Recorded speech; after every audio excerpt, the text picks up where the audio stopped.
یہ سمجھایا گیا ہے کہ حقیقی شجاعت کی جڑ صبر اور ثابت قدمی ہے، اور ہر ایک جذبہ نفسانی یا بلا جو دشمنوں کی طرف حملہ کرے، جو دشمنوں کی طرح حملہ کرے، اس کے مقابل پر ثابت قدم رہنا اور بزدل ہو کر بھاگ نہ جانا، یہی شجاعت ہے۔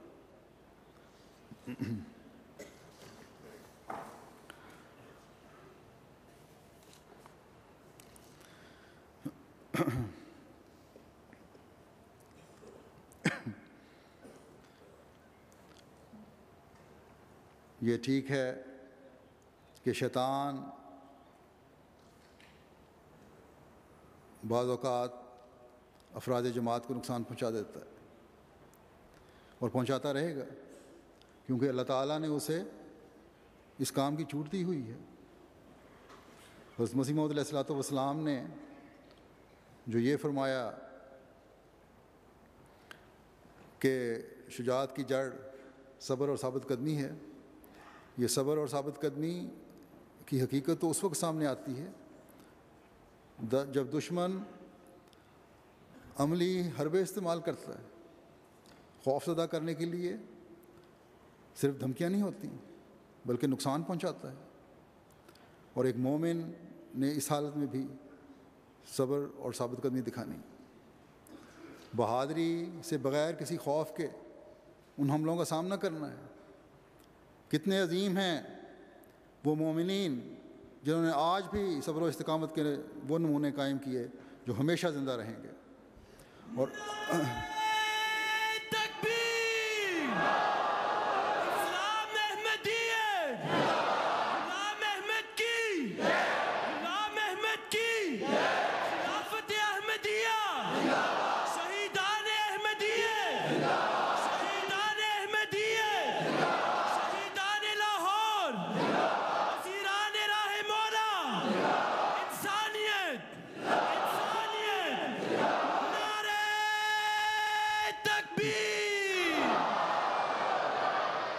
اور آفرین ہے ان ماں باپ، بھائی بہنوں اور بیوی بچوں پر جنہوں نے صبر سے اس صدمے کو برداشت کیا اور اپنے ثبات قدم پر حرف نہیں آنے دیا۔ اللہ تعالیٰ ان کے حق میں اپنے تمام وعدے پورے فرمائے۔ اللہ تعالیٰ فرماتا ہے شیطان کے بارے میں کہ انک من المنظرین، کہ تجھے ڈھیل دی جاتی ہے کہ اپنے چیلوں کے دلوں میں وسوسے ڈال کر ان کے دل میں خدا کے نام پر ہی غلط اعتقاد پیدا کر کے الہی جماعت کے ماننے والوں کے متعلق جھوٹی باتیں کہہ کر اپنے ظالمانہ مقاصد حاصل کرنے کے لیے ہر حربہ استعمال کر کے یہ کوشش کرتا چلا جائے۔ لیکن اس کا انجام بھی یاد رکھنا کہ قیامت کے دن اللہ تعالیٰ کی پکڑ کے سزاوار ہو گئے، وہ شیطانی چیلے بھی اور شیطان بھی۔ اور مومنوں کو یہ کہہ کر تسلی دی کہ راستوں کے عارضی روکیں اور انفرادی نقصان اور دشمن کے حملوں سے تمہاری جماعتی ترقی کبھی نہیں رکے گی اور نہ رک سکتی۔ یہ امتحان، یہ ابتلا تمہیں آزمانے کے لیے ہیں، تمہارے ایمان میں مضبوطی پیدا کرنے کے لیے ہیں، جماعتی ترقی کے نئے ہدف مقرر کرنے کے لیے ہیں۔ بس اگر مومنین کی جماعت صبر اور ثابت قدمی کا مظاہرہ کرتی رہے گی اور دعاؤں کے ساتھ خدا تعالیٰ کی رضا ہر لمحہ مقدم رہے گی، خدا تعالیٰ کا خوف دلوں میں قائم رہے گا، تو مومنین کی جماعت ان ابتلاؤں سے سرخ رو ہو کر نکلتی چلی جائے گی۔ مومنوں کے ابتلاؤں اور امتحانوں کے بارے میں ایک جگہ اللہ تعالیٰ فرماتا ہے کہ ہم ترجمہ پڑھتا ہوں کہ ہم مومنوں کو خوف سے بھی آزماتے ہیں، جو یعنی بھوک سے بھی آزماتے ہیں اور آزمائیں گے، مالوں کے نقصان سے بھی آزمائیں گے، جانوں کے نقصان سے بھی آزمائیں گے، پھلوں کے نقصان سے بھی آزمائیں گے۔ لیکن جو صبر اور ثبات قدم دکھاتے ہوئے ان آزمائشوں سے گزر جائیں گے، ان کے لیے بشارت ہے کہ ان کے لیے خوشخبری ہے کہ انہوں نے اللہ تعالیٰ کی رضا کی خاطر یہ سب کچھ برداشت کر لیا. تمام قسم کے مصائب اور مشکلات میں بجائے خوف کے یا خوف زدہ ہو کر دنیاوی سہارے تلاش کرنے کے بجائے پہلے سے بڑھ کر اللہ تعالیٰ کی طرف جھکتے ہیں. تو پھر ایسے مومن تو پھر اللہ تعالیٰ بھی ان کے ثبات قدم اور ان کے عملوں کی وجہ سے ان کو اس طرح نوازتا ہے کہ تکلیفیں آرام میں بدل جاتی ہیں، بے چینیاں سکون میں بدل جاتی ہیں، ظلم کی انتہا فتوحات کے نئے دروازے کھولتی ہے، اور صبر کے پھل اس دنیا میں ملتے ہیں اور آخرت میں ملتے ہیں. حضرت مسیح موعود علیہ السلام فرماتے ہیں مصیبتوں کو برا نہیں ماننا چاہیے، کیونکہ مصیبتوں کو برا سمجھنے والا مومن نہیں ہوتا. اللہ تعالیٰ فرماتا ہے وَلَنَبْلُوَنَّكُمْ بِشَيْءٍ مِّنَ الْخَوْفِ وَالْجُوعِ وَنَقْصٍ مِّنَ الْأَمْوَالِ وَالْأَنفُسِ وَالثَّمَرَاتِ وَبَشِّرِ الصَّابِرِينَ الَّذِينَ إِذَا أَصَابَتْهُمْ مُصِيبَةٌ قَالُوا إِنَّا لِلَّهِ وَإِنَّا إِلَيْهِ راجعون. یہی تکلیف جب رسولوں پر آتی ہے تو ان کو انعام کی خوشخبری دیتی ہیں. یہی تکالیف جب رسولوں پر آتی ہیں تو ان کو انعام کی خوشخبری دیتی ہیں، اور جب یہی تکالیف بدوں پر آتی ہیں تو ان کو تباہ کر دیتی ہیں. غرض مصیبت کے وقت قالوا انا للہ و انا الیہ راجعون پڑھنا چاہیے کہ تکالیف کے وقت خدا تعالیٰ کی رضا طلب کرے. جو نیک کام مومن کرتا ہے اس کے لیے اجر مقرر ہوتا ہے، مگر صبر ایک ایسی چیز ہے جس کا ثواب بے حد و بے شمار ہے. خدا تعالیٰ فرماتا ہے یہی لوگ صابر ہیں، یہی لوگ ہیں جنہوں نے خدا کو سمجھ لیا. خدا تعالیٰ ان لوگوں کی زندگی کے دو حصے کرتا ہے جو صبر کے معنی سمجھ لیتے ہیں. اول جب وہ دعا کرتا ہے تو خدا تعالیٰ اسے قبول کرتا ہے، جیسا کہ فرمایا ادعونی استجب لکم اور اجیب و دعوت داع اذا دعان. دوسرے بعض دفعہ اللہ تعالیٰ مومن کی دعا کو بعض مصلحت کی وجہ سے قبول نہیں کرتا، تو اس وقت مومن خدا تعالیٰ کی رضا کے لیے سر تسلیم خم کر دیتا ہے. فرمایا مومن کو مصیبت کے وقت میں غمگین نہیں ہونا چاہیے، وہ نبی سے بڑھ کر نہیں ہوتا. اصل بات یہ ہے کہ مصیبت کے وقت ایک محبت کا سرچشمہ جاری ہو جاتا ہے. مومن کو کوئی مصیبت نہیں ہوتی جس سے اس کو ہزارہا قسم کی لذت نہیں پہنچتی. فرمایا خدا تعالیٰ کے پیاروں کو گناہ سے مصائب نہیں پہنچتے، یعنی یہ مصائب جو ہیں یہ کسی گناہ کی پاداش میں نہیں ہوتے، بلکہ اللہ تعالیٰ امتحان لیتا ہے مومنین کا.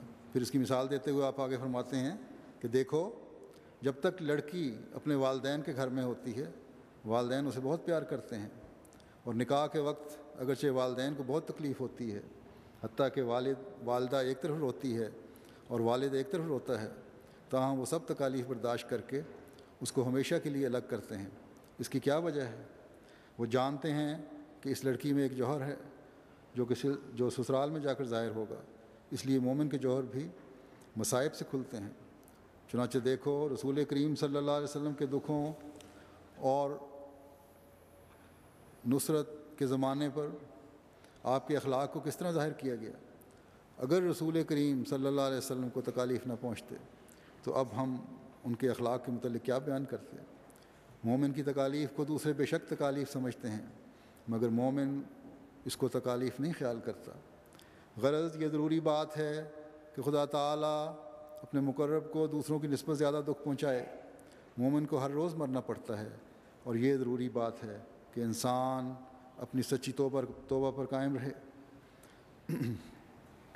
روز روز کی مشکلات کے باوجود اللہ تعالیٰ سے تعلق نہ توڑے، کسی دوسرے خوف کو اپنی توبہ پر حائل نہ ہونے دے. توبہ کیا چیز ہے؟ اپنے گناہوں کو ترک کر کے خدا تعالیٰ کے حضور معافی مانگتے ہوئے جھکے رہنا. آپ نے یہ فرمایا ہے کہ توبہ پر قائم رہے، تو اس کا مطلب یہ ہے کہ کوئی امتحان، کوئی ابتلا مومن کی ایمانی حالت میں لغزش پیدا نہ کر دے، بلکہ وہ خدا تعالیٰ کا خوف دل میں رکھتے ہوئے ہمیشہ اس کے حضور جھکا رہے. اور اللہ تعالیٰ کے فضلوں کا انتظار کرے۔ آپ فرماتے ہیں اس کے بعد کہ اور یہ سمجھے کہ توبہ سے ان کو ایک نئی زندگی ملتی ہے، اور اگر توبہ کے ثمرات چاہتے ہو تو عمل کے ساتھ توبہ کی تکمیل کرو۔ دیکھو جب مالی بوٹا لگاتا ہے پھر اس کو پانی دیتا ہے اور اس سے اس کی تکمیل کرتا ہے، اسی طرح ایمان ایک بوٹا ہے اور اس کی آبپاشی کے لیے آبپاشی عمل سے ہوتی ہے۔ اس لیے ایمان کی تکمیل کے لیے عمل کی ازحد ضرورت ہے۔ اگر ایمان کے ساتھ عمل نہیں ہوں گے تو بوٹے خشک ہو جائیں گے اور وہ خائب و خاسر رہ جائیں گے۔ بس ایک مومن کا کام، جیسا کہ حضرت مسیح موعود علیہ الصلوۃ والسلام نے فرمایا ہے، عمل کے ساتھ توبہ کی تکمیل کرنا، اور عمل وہ عمل جو اعمال صالحہ کہلاتے ہیں، ان کی توفیق بھی اسی وقت ملتی ہے جب خدا تعالیٰ کا خوف ہو۔ حضرت مسیح موعود علیہ الصلوۃ والسلام نے اپنے ماننے والوں میں جس زہد کے پیدا کرنے کی خواہش کا اظہار کیا ہے، جس تقویٰ کے پیدا کرنے کی خواہش کا اظہار کیا ہے، جس خدا ترسی اور پرہیزگاری کے پیدا کرنے کی خواہش کا اظہار کیا ہے، جس بھائی چارے اور آپس کی محبت کے پیدا کرنے کی خواہش کا اظہار کیا ہے، یہ سب اس وقت پیدا ہو سکتا ہے جب خدا تعالیٰ پر کامل یقین ہو اور اس کا خوف ہو۔ یہ خوف ہو کہ خدا تعالیٰ میرے کسی عمل کی وجہ سے مجھ سے ناراض نہ ہو جائے، اور یہ خوف خدا جو ہے یہ کسی سزا کے ڈر کی وجہ سے نہ ہو، بلکہ خدا تعالیٰ سے محبت اس بات کا تقاضا کرتی ہو اور اس طرح توجہ دلاتی ہو کہ میرے عمل کہیں میرے سب سے پیاری ہستی کو مجھ سے ناراض نہ کر دیں، میرا محبوب مجھ سے دور نہ چلا جائے۔ ایک مومن تو خدا تعالیٰ سے دوری کا تصور بھی نہیں کر سکتا۔ ایک حقیقی مومن کی تو پہچان ہی یہی ہے کہ وہ خدا تعالیٰ کی محبت کو سب محبتوں پر حاوی کر لے۔ قرآن کریم نے بھی حقیقی مومن کی یہی تعریف فرمائی ہے، فرمایا والذین آمنوا اشد حبا للہ، اور وہ لوگ جو ایمان لاتے ہیں اللہ کی محبت پر ہر محبت کو اللہ کی محبت میں ہر محبت سے شدید ہیں، ہر دوسری محبت کو اللہ تعالیٰ کی محبت پر قربان کر دیتے ہیں۔ بس اللہ تعالیٰ کا خوف جو ایک مومن کے دل میں پیدا ہوتا ہے، اس کی بنیاد اس شدت محبت کی وجہ سے ہوتی ہے کہ میرا محبوب کہیں مجھ سے ناراض نہ ہو جائے۔ حضرت مسیح موعود علیہ الصلوۃ والسلام ایک جگہ اس بارے میں فرماتے ہیں کہ عبادت کے دو حصے ہیں، ایک وہ جو انسان اللہ تعالیٰ سے ڈرے، جو ڈرنے کا حق ہے۔ خدا تعالیٰ کا خوف اس کو پاکیزگی کے چشمے کی طرف لے جاتا ہے اور اس کی روح گداز ہو کر الوہیت کی طرف بہتی ہے، اور عبودیت کا حقیقی رنگ اس میں پیدا ہو جاتا ہے۔ آنکھوں سے اس کے اس طرح آنسو رواں ہوتے ہیں جو روح کی گہرائیوں سے جن سے نکل رہے ہوتے ہیں اور سوز کا پتہ دے رہے ہوتے ہیں، اور عبودیت میں اس قدر بڑھتے ہیں کہ حسبنا اللہ ہو و نعم الوکیل کے علاوہ کسی قسم کا کلمہ بھی تکلیف کی حالت میں بھی ان کے منہ سے نہیں نکلتا۔ فرمایا دوسرا حصہ عبادت کا یہ ہے کہ انسان خدا سے محبت کرے جو محبت کرنے کا حق ہے، اس لیے فرمایا ہے والذین آمنوا اشد حبا للہ، اور دنیا کی ساری محبتوں کو فانی اور آنی سمجھ کر حقیقی محبوب اللہ تعالیٰ ہی کو قرار دیا جاوے۔ یہ دو حق ہیں جو اللہ تعالیٰ اپنی نسبت انسان سے مانگتا ہے۔